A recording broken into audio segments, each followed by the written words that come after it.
Bonjour à tous, donc on se retrouve pour une journée pêche aujourd'hui. Donc aujourd'hui mon invité, c'est quelqu'un que je pense beaucoup de monde connaît. C'est quelqu'un en tout cas qui est très connu dans le milieu de la pêche. C'est Alexandre Croiseau, donc Pro Staff Guru, Ouais. c'est bien ça, je ne me trompe pas.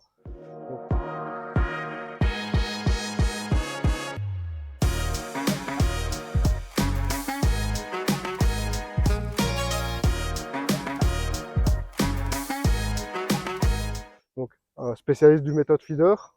Donc aujourd'hui on est sur un plan d'eau qui s'adapte totalement à ce genre de pêche. Et donc, on va se retrouver tout de suite en plan serré pour qu'il nous détaille un peu sa manière d'aborder ce type de plan d'eau et ce type de pêche. Je vais peut-être juste laisser Alex se présenter un tout petit peu pour ceux qui ne le connaissent pas, malgré tout. Vas-y Alex, Bien, merci Bertrand déjà de m'avoir invité sur ta chaîne pour cette première vidéo. c'est avec plaisir. Donc ce sera un peu le baptême de ta chaîne, on va voir un petit peu comment ça se passe aujourd'hui. Soyez un peu indulgents avec nous aussi, donc on n'est pas encore des pros de la vidéo, donc on va essayer de partager avec vous un bon moment, une belle journée de pêche. Ça fait une trentaine d'années que je pratique différentes techniques de pêche, que ce soit la pêche au coup, en batterie, au feeder, à l'anglaise. Donc ça fait maintenant, je dirais, 3 ans que je pêche pour Guru. Donc j'ai la chance de pouvoir utiliser leur matériel. Et j'utilise aussi les produits de la marque Mainline, pour tout ce qui est amorce, appât, pelé et autres. Aujourd'hui, donc nous sommes sur le domaine des Aulnois en Belgique. Un super plan d'eau qui se prête très bien à la pêche au feeder. Donc aujourd'hui, je vais vous présenter un petit peu l'approche que j'ai lorsque je participe à un concours. Je vais utiliser tous les montages X-Safe de chez Guru et je vous présenterai les avantages de ce type de produit pour des concours en open, méthode feeder. En sachant évidemment que sur ce plan d'eau qu'on connaît tous les deux, il y a évidemment des poissons un peu hors normes. Il y a quelques esturgeons, il y a pas mal de carnassiers aussi. Donc voilà, on n'est pas à l'abri d'une surprise pendant la journée. Donc je pense que le système XF sera un plus aujourd'hui. Une petite sécurité, ça, quand on pêche court, ça permet d'apporter plus de souplesse sur les combats, sur les touches aussi. Donc on va voir si ça fonctionne bien aujourd'hui en tout cas. Voilà, on l'espère.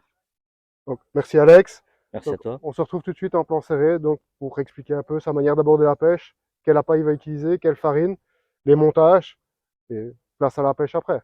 Alors voilà, je vais vous présenter aujourd'hui mon approche. Donc ce sera une approche basée sur le système XF, donc qui permet de pêcher, de moduler rapidement en fait le type de montage, soit passer sur une cage comme celle-ci ou un méthode. Donc pour cela, je vais préparer deux produits différents. Donc tout d'abord une amorce. Donc ici c'est la F1 Dark de chez Mainline. C'est une amorce riche en farine de poisson, riche en protéines. Il y a presque 40% de protéines dedans et elle est très sucrée. Donc c'est une bonne combinaison pour la pêche de la carpe. Ici, comme elle est sombre, l'avantage, étant donné qu'on pêche déjà, on approche dans la saison hivernale, les eaux sont un peu plus froides. Donc avoir une amorce foncée, c'est pas plus mal, d'autant plus qu'il y a énormément de carnassiers ici dans le plan d'eau. Donc on va éviter d'avoir un petit peu de gardon au-dessus de ça. On veut une amorce qui travaille vraiment sur le fond. Donc pour ça, je la prépare la veille. Je vais vous montrer comment la préparer une fois au bord de l'eau. Donc l'avantage de la préparer la veille, c'est qu'elle va avoir une mécanique un peu différente. Donc elle va moins pétiller, elle va moins travailler sur le coup. Tout ce qu'il faut faire, donc c'est la préparer, la mouiller en plusieurs fois, bien la tamiser, la mettre dans un seau, directement dans la voiture jusqu'au lendemain. Alors au bord de l'eau, il suffit de l'humidifier légèrement. Elle est déjà tamisée, donc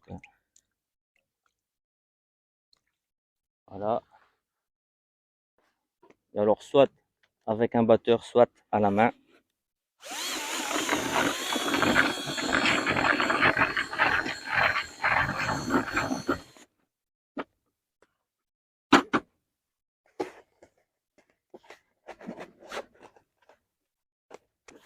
On va voir si c'est suffisamment mouillé. Il faut juste serrer, taper dans le seau. Si la boule tient, c'est bon. Il faut qu'elle puisse encore se casser. Est-ce que tu comptes mettre des èches à l'intérieur, incorporer des èches tout de Alors, suite ou en cours de pêche? cette base-là, je vais l'utiliser aussi bien dans une cage que sur un méthode. Donc, je ne vais pas mettre des èches directement dans le seau ici. parce qu'au niveau de la tenue sur un méthode, mettre des asticots morts ou des maïs ou même des terreaux, ça risque de faire casser un peu le méthode au moment du lancer. Donc je vais juste prendre un bac dans lequel je vais mettre une partie d'amorce.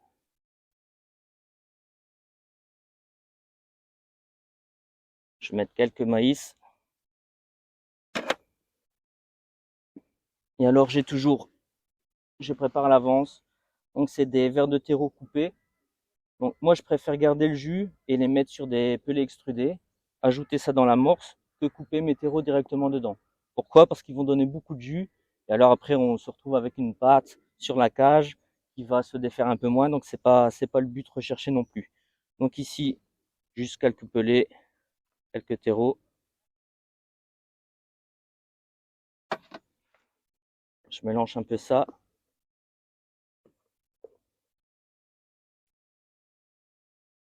Et on peut y mettre quelques asticots blancs.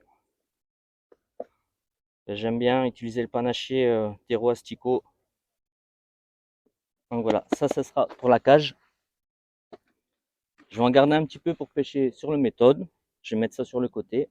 Et je vais vous montrer l'autre approche que j'ai sur le méthode feeder, c'est d'utiliser des pelets. Alors, les pelets, bon, on en trouve dans toutes les marques, hein. C'est un pelé 2 mm, spécialement étudié pour ce type de pêche. Donc, comment on le prépare? Donc, c'est 1 minute de trempage par millimètre. Donc, des pelets de 2 mm, vous devez les tremper pendant 2 minutes. Vous les égouttez bien, il suffit de les mettre dans un grand récipient pour qu'ils gonflent un peu. Et alors, je prends une poignée de mon amorce, peu importe l'amorce que vous utilisez, tant que c'est une association, le pelé, l'amorce et l'amorce qu'il y a dans la cage, ça fonctionne très bien. Donc, je mets une poignée d'amorce, ça va imprégner un peu les pelés et ça me permet de pêcher avec les pelés sur le même coup que l'amorce, pas apporter des produits vraiment différents. Donc, ils sont préparés de la veille, je les place au frigo. Au matin, juste les mettre dans une boîte un peu plus grande. Et peut-être une chose qui est à noter, Alex, c'est que, par expérience hein, personnelle, et on sait aussi que les néerlandophones sont très friands de pêche aux méthodes, le temps de préparation des pelets n'est pas négligé. À savoir qu'un pelet qui a été préparé la veille va forcément travailler moins qu'un pelet qui est travaillé le long de l'eau. Ouais. Donc, ça veut dire que préparer son pelet le plus tard possible avant la pêche on va avoir un pelet qui va travailler beaucoup plus vite et beaucoup plus fort qu'un pelet qui a été préparé la veille, qui va travailler moins vite, moins fort. Donc, voilà, c'est des choses à savoir suivant le plan d'eau, suivant la saison. Euh, Chaque plan d'eau est différent, donc chaque manière d'aborder la pêche est différente. Je pense que tu es d'accord avec Ouais, moi, ouais, Alex, bien sûr. là-dessus. Après ici, bon, par rapport à un pelé qui va être prêt en même temps ici que la préparation que je vais faire. Donc toi tu dis qu'il est un petit peu moins attractif, qu'il va travailler un peu moins, mais le fait d'avoir mis de la farine comme ça au moment où il est encore bien humide, que ça l'imprègne, ça va augmenter quand même l'attraction de l'ensemble. Donc les deux façons de faire pour moi elles s'équivaut un peu. Ce que je vais vous montrer maintenant, c'est comment je réhumidifie ça. Donc juste, Donc, réhumidifier pour qu'ils collent, voilà. bien sûr, Sinon parce que ça, si on les réhumidifie pas, bah, ils ne tiendront jamais voilà, sur un sinon méthode ça tient feeder pas ou un quoi. hybride feeder.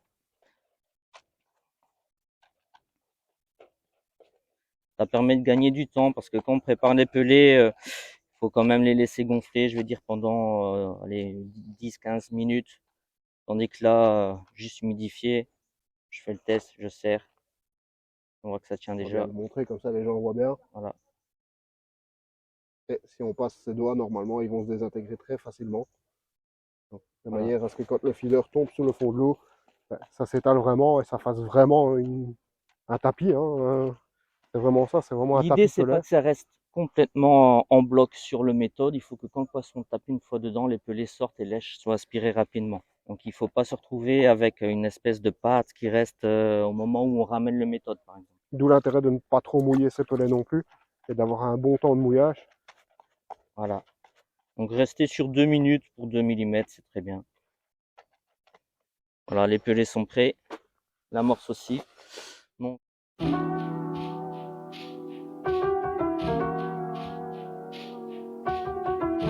alors, place au montage. Donc j'utilise ici des cannes de 11 pieds, ce qui est pour moi le saumon pour pêcher dans des étangs comme ça. C'est une canne super polyvalente. Elle permet de pêcher aussi bien à 15 mètres qu'à 40 mètres. Et au niveau des travails des poissons, quand on travaille canne basse, franchement, c'est encore super pratique. Donc, je vous parlais des systèmes XF. Qu'est-ce que c'est? En fait, ce sont des montages inline avec un élastique dedans qui joue le rôle un peu d'amortisseur sur les coups de tête des poissons. Donc, c'est une sécurité aussi quand on veut pêcher avec des balines un peu plus fins. Ça permet, lors de la mise à l'épuisette, de ne pas casser sur un coup de tête aussi. Donc, l'avantage du XF, c'est quoi? C'est qu'on peut aussi changer rapidement. On va bien montrer la tâche, la graphe. Voilà. On la voit pas bien là. Vas-y. Donc, je peux changer rapidement de montage. Donc, il a déjà des montages qui sont prêts. Voilà. Donc, ils sont prêts, ils sont échés. Donc, prêts à pêcher. Avec la même canne, si j'arrive à repasser la boucle. Voilà. Je peux pêcher en méthode ou à la cage. Là, vous avez vu, en 10 secondes, on a changé. On est passé d'une cage à un hybride feeder. Toujours avec le système d'élastique. Donc, ou pas. toujours avec le système d'élastique. Voilà. Qu'est-ce que ça apporte, ce type de montage? L'intérêt en concours, c'est qu'on peut très vite changer son type de pêche. Donc j'aime bien, en commençant ma pêche, pêcher à la cage avec des éches animales pour faire un petit fond de bourriche, essayer de vite faire du poisson carassin ou autre. Ça permet en pêchant avec des éches animales aussi de se rendre compte s'il y a vraiment de l'activité sur le coup ou pas. Donc si on n'a pas la moindre touche, pas la moindre tape, on sait que ça va être un peu plus compliqué. Ça sert à rien de commencer à mettre trop de nourriture au fond de l'eau. Donc ça, c'est un des gros avantages. Et ça vous permet d'avoir une polyvalence même avec une seule canne. Donc là, j'ai 4 cannes. Je pourrais très bien consacrer chaque canne à une distance de pêche différente. Parce que en étant avec 4 cannes, avec des montages plus conventionnels, si on veut pêcher à la cage et en méthode, et qu'on fait une casse sur une canne équipée d'un méthode, bon, on va perdre un peu de temps à refaire le montage. Tandis que là, les 4 sont équipés à l'identique et je peux passer aussi bien sur un méthode qu'une cage. Donc gros intérêt pour moi en concours d'utiliser ce type de produit.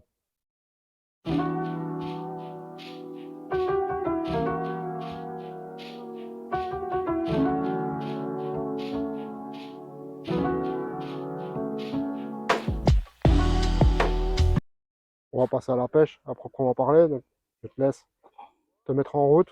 Ok, bon, on va commencer avec une cage. Donc là, Vas-y. j'ai des bas de ligne. Ça peut paraître un peu long en carpodrome. Ils font un peu plus de 40 centimètres. Mais quand je pêche à la cage, j'aime bien de faire des tirées. Donc souvent de l'hiver, le poisson est un peu plus difficile. Donc ça sert à rien de laisser le chrono 7-8 minutes et de ramener le montage. Il vaut mieux mettre un chrono de 3 minutes, faire une petite tirée. Souvent on a un poisson juste après la tirée. Ce qui est important aussi, c'est évidemment, pour être productif, que ce soit au feeder, aux méthodes, à la canne, au coup, c'est évidemment l'installation. Donc, on peut voir que le chrono est à vue, les apports sont à portée de main. Il y a aussi une organisation. Donc, on peut voir que tout est bien organisé. Donc, je me permets de soulever tes boîtes pour qu'on voit bien. Je t'en Donc, vous prie. voyez, tous les dumbbells sont bien rangés. Donc, tout ça, ça participe à une pêche efficace et à être le plus productif possible. Donc, il est évident que si on ne doit pas chercher après quelque chose pendant 5 minutes, ben c'est 5 minutes qu'on ne perd pas. Si on l'a sous la main directement, qu'on sait où il se trouve, on va prendre 10 secondes pour le prendre et on repêche. Si on prend 5 minutes à chercher ce qu'on cherche, ben c'est 5 minutes de perdu. Et en concours, 5 minutes de perdu, ça peut évidemment faire une grosse différence. Donc, je vais laisser Alex se mettre à pêcher. Alors avant de lancer, c'est important de toujours faire une petite tirée pour voir que la cage remonte bien. Là, je pêche avec des sillons de 1 ose. Donc c'est un montage qui est bloqué. Donc je vais pas avoir de grosses tirées sur le sillon, même si c'est un gardon. Ce que je vais avoir, c'est une touche franche. Par contre, en mettant un sillon d'un ose, je vais voir les petits tremblements quand le poisson va taper un petit peu dans la cage. C'est aussi une indication de l'activité qu'il y a sur le coup. Donc voilà pourquoi j'utilise des sillons fins, même avec un montage comme ça bloquant.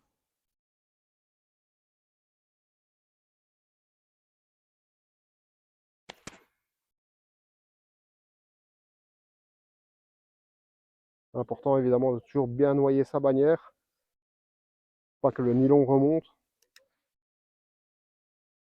Donc c'est pour ça qu'il met son sillon dans l'eau.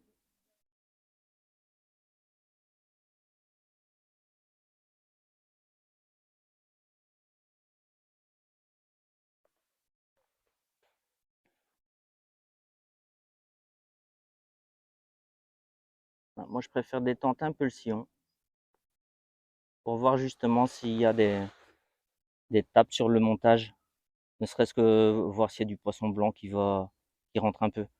Donc là, je vais mettre mon chrono sur 3 minutes. On va voir un petit peu ce que ça donne. Donc de l'hiver, je suis pas trop partisan pour construire un coup et commencer à descendre pas mal de cages. Je préfère mettre plus de rythme dans ma pêche et commencer un peu comme ça et voir si jamais il y a du poisson qui rentre rapidement ou pas.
Donc voilà, après 3 heures de pêche, Alex, comment ça se passe? Mais une dizaine de poissons secs, donc c'est assez compliqué quand même au niveau de la pêche. J'ai commencé ma pêche avec une cage, des éches animales, quelques petites tapes, mais jamais vraiment de beaux poissons. Donc j'ai alterné régulièrement le type de montage, le type d'apport, en passant avec des dumbbells, des pelés, pour voir un peu ce qui pouvait provoquer des touches le plus rapidement. Et bon, on a constaté que c'était quand même un pelé sur une bague trempé dans du goût. Donc une pêche aux méthodes feeder. Donc ce type de montage,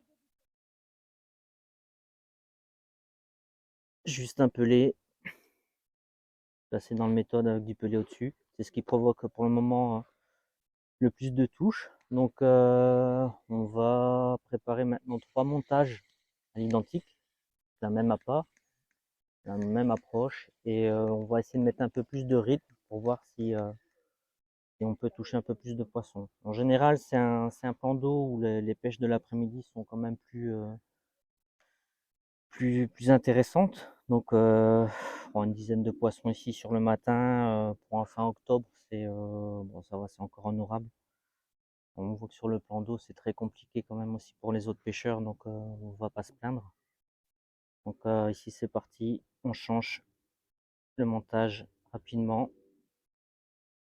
Encore une fois, c'est l'avantage du système XF, hein, Voilà. de pouvoir changer rapidement, comme on le disait tout à l'heure, hein. Et alors c'est intéressant pour changer de type de montage, mais aussi au niveau du bas de ligne. Le montage est déjà prêt, donc changer le bas de ligne c'est très important. Parfois on a une baisse du nombre de touches, de la qualité des touches, parce que la pointe de l'hameçon, le piquant est moins bon. Donc on s'en rend pas toujours compte quand on tient l'hameçon dans les doigts, au visuel, mais je vous assure que ça peut faire une grosse différence, parfois juste changer l'hameçon. Donc le fait d'avoir plusieurs montages comme ça sur le côté, ben, ça nous permet d'être plus réactifs et de ne pas se dire je dois seulement enlever le bas de ligne, en remettre un autre. Donc c'est encore un gain de temps. Et sur un concours, ben, forcément, si on peut gagner une demi-heure sur la journée sur des changements de montage ou de bas de ligne grâce à un montage comme ça, un XC, ben, ça peut faire quelques poissons en plus à la fin de la journée.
voilà, la journée touche à sa fin.